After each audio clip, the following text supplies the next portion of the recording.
चौकर चलवनी केहू न मन के भाईल बा। नैना लड़ल अब निषाद जी से उन्हीं पे दिलवा आइल बा, उन्हीं पे दिलवा आइल बा। और सबके पटवनी चौकर चलवनी केहू न मन के भाईल बा। नैना लड़ल अब निषाद जी से उन्हीं पे दिलवा आइल बा। अब सब कर चाकर तू छोड़ा गोरी, ना तो हमारा से आँख मुनी जोड़ा गोरी। रानी बानी ससुर में रहबू आजाद जी, रहबू आजाद जी। बनी है दामाद मोरा माई के निषाद जी,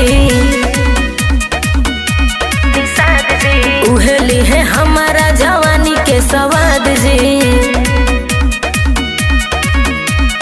बनी है दामाद मोरा माई के निषाद जी, उहेली है हमारा जवानी के सवाद जी, हमारा जवानी के सवाद जी।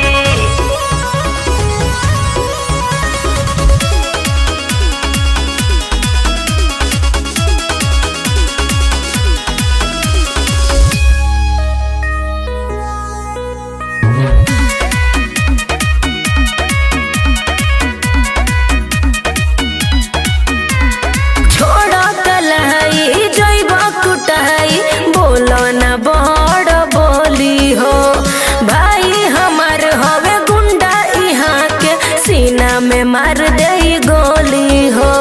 का बुझल? अरे तका केहू से कम बनी। अरे छोड़ कलाई जइब कुटाई, बोलो न बड़ बोली हो भाई हमार हवे गुंडा यहाँ के सीना में मार दे गोली हो। नहीं हमरा के केहू से कम बुझिया, चल 56 गो केस नाना राम बुझिया। संदीप रंजीत तोहे छोड़ी है नयाज जी, छोड़ी है नयाज जी।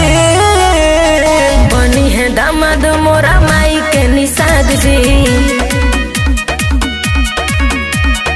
उहेली है हमारा जवानी के सवाद जी। बनी है दामाद मोरा माई के निषाद जी, उहेली है हमारा